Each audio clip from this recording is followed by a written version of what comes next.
Hindi mo sinasabi kahit kanino, pero ramdam ko. Yung bigat sa dibdib tuwing tahimik na ang lahat. Yung pakiramdam na nahuhuli ka kahit wala namang humahabol. Yung pagod na pagod ka, nakakapilit na mag-improve, mag-heal, maging matatag, pero parang lalo ka lang nawawala. Sinasabi mo sa sarili mo, konting tiis pa, konting disiplina pa, konting motivation pa. Pero may isang tanong na pilit mong tinatabunan. Paano kung ginagawa ko na lahat, pero hindi pa rin gumagana ang buhay? Hindi ka nandito para ma-comfort. Nandito ka para marinig ang katotohanan. Isang katotohanang matagal nang alam ng mga Stoic philosophers. Hindi buhay ang nagpapahirap sa'yo, kundi ang paglaban mo rito. Sa oras na tumigil ka, doon nagsisimulang umayos ang lahat. Number 1, the big Stoic truth. Karamihan ng tao akala nila ang peace ay isang goal. Parang finish line. Parang reward na makukuha mo kapag maayos na ang lahat, kapag stable na ang trabaho, kapag okay na ang relasyon, kapag malinaw na ang direksyon ng buhay. Pero para sa Stoics, malaking kasinungalingan yon. Dahil kung hihintayin mong maging maayos ang lahat bago ka maging payapa, hinding-hindi ka magiging payapa. Sabi ni Epictetus, huwag mong ipilit na mangyari ang gusto mo. Sa halip, gustuhin mong mangyari ang nangyayari. Sa unang dinig parang talo, parang bahala na, parang pagsuko ng control. Pero ang totoo, ito ang pinakamalakas na mental shift na pwede mong gawin bilang tao. Hindi kanya tinuturuan na tumigil sa pangarap, tinuturuan kanyang tumigil sa pakikipagdigma sa realidad. Dahil ito ang hindi sinasabi sa iyo ng mundo. Kahit gaano ka katalino, kasipag o kabuti, may mga bagay talagang hindi sasang-ayon sa iyo. At doon nagkakaproblema ang karamihan. Pag-isipan mo mabuti, ilang stress mo araw-araw ang galing sa mga bagay na tapos na. Isang maling desisyon na hindi mo na mababago. Isang salitang nasabi mo sa maling oras. Isang opportunity na lumampas na. Hindi na iyon nandyan, pero binubuhay mo pa rin sa isip mo. Inuulit-ulit mo ang eksena. Binabago mo sa imahinasyon. Pinaparusahan mo ang sarili mo. Sa isang bagay na hindi na umiiral. At sa bawat ulit, hindi ang nakaraan ang nasasaktan. Ikaw, ito ang nakita ng Stoics 1,000 taon na ang nakalipas. Hindi ka nasisira ng nangyari. Nasasaktan ka dahil ayaw mong tanggapin na nangyari na ito. At heto ang pinakamalupit na katotohanan, laging panalo ang realidad. Hindi mo siya kayang talunin, hindi mo siya kayang pilitin. At habang nilalabanan mo siya, ikaw ang unti-unting nauubos. Ang tanong lang ay simple pero masakit. Gaano karaming lakas, oras at katahimikan ang handa mong ibigay bago mo sabihing, okay, ito na yon? Number 2, amor fati, love your fate. May isang konsepto sa Stoicism na bihirang maunawaan ng tama. Amor fati, love your fate. Hindi tiisin ang kapalaran, hindi magpanggap na okay, hindi magsettle, kundi mahalin. At dito natatakot ang karamihan kasi iniisip nila, paano ko mamahalin ang isang bagay na masakit? Paano ko mamahalin ang pagkawala? Paano ko mamahalin ang failure? Pero mali ang tanong, hindi mo minamahal ang sakit mismo. Minamahal mo ang kung ano ang ginagawa nito sa'yo. Para sa Stoics, ang bawat pangyayari, kahit gaano kasakit, ay raw material. Parang bakal sa apoy. Hindi sinusunog para sirain, kundi para tumibay. Si Nietzsche, na malalim ang paghanga sa Stoics, ay nagsabi ng ideyang halos pareho. Ang pinakamalalakas na tao ay hindi ang mga nakaiwas sa suffering, kundi ang mga ginawang dahilan ng paglakas ang suffering. Kaya mapapansin mo, ang taong walang pinagdaan ng sakit, madaling masira. Ang taong dumaan sa maraming bagsak, madalas tahimik, kalmado at delikado. Magkaiba ang tanong ng mahina at ng malakas. Ang mahina nagtatanong, bakit sa akin nangyari ito? Anong ginawa kong mali? Bakit parang ang unfair ng buhay? Ang malakas kahit masakit ay nagtatanong ng iba, ano ang tinuturo nito sa akin? Anong parte ng sarili ko ang kailangang mamatay para may mas malakas na mabuo? Sino ang magiging ako pagkatapos nito? Sa unang mindset, ikaw ay biktima ng buhay. Sa pangalawa, ikaw ay hinuhubog ng buhay. At doon pumapasok ang tunay na kahulugan ng amor fati. Hindi mo sinasabing gusto ko to. Sinasabi mo, kung ito ang dumating, gagawin ko itong dahilan para maging mas buo ako. At kapag nagawa mo iyon, kahit minsan lang may mababago sa'yo na hindi na babalik sa dati. Hindi ka na basta-basta guguho. Hindi ka na madaling matitinag. Dahil alam mo na kahit anong ibato ng buhay, may magagawa ka rito. Number 3. The real source of anxiety. May isang katotohanang ayaw marinig ng karamihan kasi kapag narinig mo ito, wala ka nang masisisi. Hindi ka anxious dahil magulo ang buhay. Anxious ka dahil gusto mo ng kasiguruhan sa isang mundo na hindi nagbibigay nito. Gusto mo munang sigurado bago ka kumilos. Gusto mo munang malinaw bago ka magdesisyon. Gusto mo munang mawala ang takot bago ka maging matapang. Pero ang problema, hindi kailanman mawawala ang takot bago ka kumilos. At habang hinihintay mo iyon, nakatayo ka lang. Nakapos ang buhay mo. Ang anxiety ay hindi palatandaan na may mali sa'yo. Palatandaan ito na sinusubukan mong kontrolin ang hindi kontrolado. Kaya mapapansin mo, habang mas gusto mong siguraduhin ang lahat, mas lalo kang nababalisa. Ito ang nakita ni Plato 1,000 taon na ang nakalipas. Ayon sa kanya, ang kaluluwa ng tao ay hati sa 3. Reason, spirit at desire. Ang reason ang nakakaalam ng tama. Ang desire ang natatakot, nag-aalinlangan at naghahanap ng comfort. Kapag sinabi mo sa sarili mo, hintayin ko munang mawala ang takot. Hindi reason ang namumuno, takot. At kahit gaano ka katalino, kung takot ang may hawak sa desisyon mo, laging maliit ang galaw mo. Ito ang hindi tinatanggap ng karamihan. Hindi ka magiging handa. Walang perfect moment. Walang total clarity. Walang garantiya. Ang Stoic way ay brutal pero simple. Kumilos kahit takot. Magdesisyon kahit malabo. Umaksyon kahit nanginginig ang tuhod. Hindi dahil wala kang takot, kundi dahil hindi na ikaw ang pinapatakbo nito. And dito nangyayari ang kakaiba. Habang umaaksyon ka ng walang kasiguruhan, habang tinatanggap mo ang risk, habang hinahayaan mong mangyari ang pwedeng mangyari, saka dumarating ang clarity. Hindi bago ang galaw, kundi pagkatapos. Number 4. Marcus Aurelius' Power Without Control. Isipin mo ang pinakamakapangyarihang tao sa mundo at isipin mo siyang pagod. Ganyan si Marcus Aurelius. Hindi niya hinabol ang kapangyarihan. Ibinigay lang ito sa kanya. At noong nakuha niya, hindi pala iyon kalayaan. Ang buhay niya ay sunod-sunod na digmaan. Plague na pumatay ng milyon. Pagkamatay ng mga anak. Pagkakanulo ng mga taong pinagkatiwalaan niya. Kung may karapatan magreklamo siya iyon. Pero hindi mo makikita sa mga sulat niya ang galit. Makikita mo ang disiplina. Hindi siya nagsulat para turuan ng iba. Nagsulat siya para paalalahanan ng sarili niya. Isa sa pinakamahalagang paalala niya, may kontrol ka sa isip mo, hindi sa mga pangyayari. Isang simpleng linya. Pero kapag naintindihan mo ito, may babagsak sa loob mo. Hindi ka kontrolado ng mundo. Kontrolado ka ng kung paano mo ito ini-interpret. 2 tao ang pwedeng makaranas ng parehong trahedya. Isa guguho, isa titibay.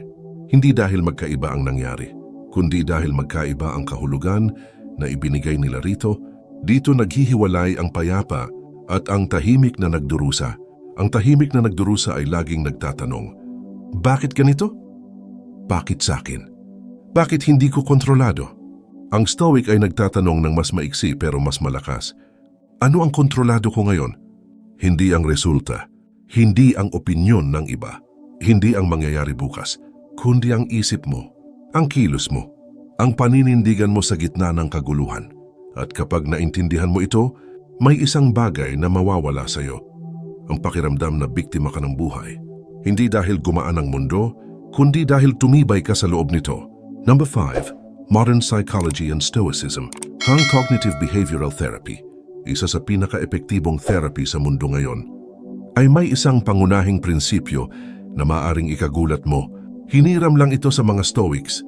1,000 taon bago pa naimbento ang modern psychology, alam na nila ang isang bagay na hanggang ngayon ay pilit pa ring tinatanggap ng tao. Hindi ang pangyayari ang sumisira sa iyo, kundi ang kwento mo tungkol sa pangyayari. Hindi ka nasasaktan dahil may nangyaring mali. Nasasaktan ka dahil may sinabi ka sa sarili mo tungkol dito. At madalas, hindi mo napapansin kung gaano kabagsik ang boses na iyon. Ay isang pagkakamali. Biglang sasabihin ng isip mo, palpak ka talaga. Hindi ka sapat. Ganito ka na lang habang buhay. Ay isang rejection, walang may gusto sa'yo. Sayang lang effort mo. Mas mabuti pang sumuko. Hindi ka sira. Hindi ka mahina. Sanay ka lang maniwala sa lahat ng iniisip mo. At ito ang mas masakit na parte. Karamihan ng iniisip mo, takot lang na nagkunwaring logic. Mukhang makatwiran, mukhang realistic, pero ang totoo, pinipigilan ka lang nito para manatiling ligtas at maliit. Tinuruan tayo ng Stoics na questionin ang isip, hindi sundin agad. So what kung mag-fail? So what kung pagtawanan ka? So what kung hindi gumana? Ito ang sagot na hindi kayang ibigay ng takot. Mangyayari at buhay ka pa rin. Hindi ka mamamatay. Hindi matatapos ang mundo. Ang karamihan ng kinakatakutan mo ay hindi trahedya, kahihiyan lang. At ang kahihiyan, isang emosyon lang nalilipas kapag tumigil ka nang bigyan ito ng kapangyarihan. Kapag natutunan mong obserbahan ang isip mo, hindi bilang kaibigan, kundi bilang testigo, doon nagsisimulang humina ang anxiety. Hindi dahil nawala ang problema, kundi dahil hindi ka na nilalamon ng kwento tungkol dito. Number 6, letting go is not quitting. Isa ito sa pinakamalaking maling akala tungkol sa Stoicism, na ang pag-let go ay pagsuko, na ang pagtanggap ay kawalan ng pangarap, na ang pagiging kalmado ay pagiging walang gana. Pero tingnan mo ang realidad. Ang mga taong pinaka-obsessed sa outcome, sila ang pinaka-stressed, pinaka-frustrated, pinaka-madaling masira. Dahil kapag nakakabit ang buong pagkatao mo sa resulta, bawat pagkakamali ay personal na sugat. Ang worry ay hindi kailanman nakabuo ng dakilang bagay. Hindi nito pinabilis ang progreso. Hindi nito pinalinaw ang isip. Pinagod ka lang nito. Si Machiavelli, na madalas intindihin bilang malamig at ruthless, ay may isang tahimik na obserbasyon tungkol sa power. Ang taong kontrolado ng emosyon niya ay madaling kontrolin ng iba. Ang Stoic ay hindi umayaw sa goals. Hindi siya tamad, hindi siya passive. Ang inayawan niya ay attachment sa resulta. Ginagawa niya ang lahat ng makakaya niya. Buong focus, buong disiplina, buong tapang, pero pagkatapos noon, binibitawan niya ang outcome. Hindi dahil wala siyang pakialam, kundi dahil alam niya, ang resulta ay hindi kanya. Ang effort lang ang kanya. At dito nagiging delikado ang Stoic dahil hindi siya natitinag ng failure. Hindi siya nalalasing ng success. Hindi siya natutulak ng papuri o insulto, habang ang iba ay napaparalisa sa takot na matalo. Siya ay kumikilos ng malinaw ang isip. Letting go is not quitting. Letting go is freedom. Freedom mula sa constant pressure. Freedom mula sa self-sabotage. Freedom para ibigay ang pinakamahusay mo, nang hindi mo kinukulong ang sarili mo sa resulta. At kapag nagawa mo ito, may mapapansin kang pagbabago. Mas nagiging consistent ka. Mas nagiging matatag ka. Mas nagiging totoo ka sa sarili mo. Hindi dahil mas gumaan ang laban, kundi dahil hindi ka na nanginginig habang lumalaban. Number 7, the power of non-reaction. May dahilan kung bakit nakakailang kasama ang mga kalmadong tao. Hindi sila tahimik dahil wala silang pakialam. Hindi sila kalmado dahil madali ang buhay nila. Kalmado sila dahil pinili na nilang huwag mag-react sa lahat. At sa mundong sanay sa overreaction, ang taong hindi basta-basta natitinag ay parang may hawak na lihim na kapangyarihan. Karamihan ng tao hindi nabubuhay. Tumutugon lang. May nagsabi ng masakit, react. May nang insulto, react. May hindi nag-reply, reacts. May maliit na aberya, sira na ang buong araw. Hindi mo napapansin, pero halos lahat ng emotional pain mo ay galing sa automatic reaction. Si Dietrich Bonhoeffer, isang pilosopo na isinulat ang mga ideyang ito habang nakakulong sa Nazi prison, ay nagsabi ng isang nakakabahalang obserbasyon. Ang pinakamapanganib na kalaban ng tao ay hindi ang kasamaan, kundi unconsciousness. Ibig sabihin, hindi ka sinisira dahil may masamang nangyayari, kundi dahil hindi mo napapansin kung paano ka tumutugon. Reactive ka. Inaabsorb mo ang emosyon ng iba na parang sa'yo galing. Inaako mo ang galit, takot at insecurity na hindi mo naman nilikha. Nilalabanan mo ang laban na hindi mo pinili. Nasasaktan ka sa opinyon ng taong hindi mo naman igagalang ang payo. Ito ang dahilan kung bakit pagod ka kahit wala ka namang ginagawang pisikal. Stoicism is the art of non-reactivity. Pero linawin natin, hindi ito pagiging manhid, hindi ito pagiging malamig, hindi ito pagiging walang emosyon. Ito ay pagiging mapili. Mapili sa kung anong papasukin mo sa isip mo. Mapili sa kung aling laban ang karapat-dapat sa enerhiya mo. Mapili sa kung anong emosyon ang pahihintulutan mong manatili. Ang Stoic ay humihinto sandali bago tumugon. Sa pagitan ng stimulus at response, doon siya malaya. At sa sandaling iyon, tinatanong niya ang sarili niya, Worth it ba? Kontrolado ko ba to? May dudulot ba to bukas? Kapag wala, pinapalampas niya. At unti-unti mapapansin mo ang pagbabago. Mas konti ang drama. Mas konti ang pagkapagod. Mas konti ang emotional chaos. Hindi dahil nagbago ang mundo, kundi dahil hindi ka na basta-basta hinahatak ng mundo. Number 8, the paradox. At dito pumapasok ang pinakakakaibang parte ng lahat. Isang paradox na kontra sa lahat ng itinuro sa iyo. Habang mas pinipilit mo ang buhay, mas lalo itong lumalayo. Habang mas desperado ka, mas nagiging sarado ang isip mo. Habang mas obsessed ka sa resulta, mas nagiging bulag ka sa pagkakataon. Pero sa sandaling tumigil ka, hindi sa paggawa, kundi sa pagpilit, may nag-iiba. Kapag tumigil kang ipilit na mahalin ka ng lahat, mas nagiging totoo ka. Kapag tumigil kang ipilit na mangyari agad ang lahat, mas nagiging malinaw ang susunod na hakbang. Kapag tumigil kang humingi ng comfort, doon ka nagsisimulang tumibay. Ito ang hindi kayang ipaliwanag ng toxic positivity. Ang buhay ay parang buhangin sa kamay. Kapag hinigpitan mo ang hawak, mas mabilis itong dumudulas. Pero kapag binuksan mo ang palad, nandyan pa rin. Dumarating ang oportunidad kapag nawala ang desperasyon. Lumilinaw ang isip kapag tumigil ang obsession. At lumalakas ka kapag hindi mo na hinihingi na maging madali ang lahat. Hindi happiness ang ipinangako ng Stoicism. Hindi rin success. Hindi rin comfort. Kalayaan mula sa takot na mawala ang hindi mo kontrolado. Kalayaan mula sa pressure na maging perpekto. Kalayaan mula sa ideya na kailangan mo nang umayos ang buhay bago ka maging buo. At kapag naranasan mo ang kalayaang iyon, kahit saglit lang, maiintindihan mo kung bakit ang mga Stoic ay kalmado kahit nasa gitna ng kaguluhan. Hindi dahil walang bigat ang buhay, kundi dahil hindi na nila binubuhat ang hindi naman kanila. Tanungin mo ang sarili mo ngayong gabi, ano ang nilalabanan kong tapos na? Anong sakit ang dala ko dahil ayaw kong bumitaw? Sino ako kung titigil akong makipagtalo sa realidad? Hindi mo kailangang kontrolin ng lahat. Isang bagay lang, kung paano mo sasalubungin ang susunod na mangyayari. At kapag ginawa mo iyon, hindi perpekto pero tuloy-tuloy, mapapansin mo, hindi gumagaan ang buhay. Ikaw ang lumalakas at doon nagsisimulang umayos ang lahat. Kung may isang ideya sa video na tumama sa'yo, huwag mo lang itong i-like, dalhin mo ito sa araw-araw mong buhay. Pero kung gusto mong mas maintindihan ng sarili mo, mas palalimin ang isip at mas tumibay sa gitna ng kaguluhan, mag-subscribe ka sa channel na to, hindi para gawing madali ang buhay, kundi para gawin kang mas handa rito.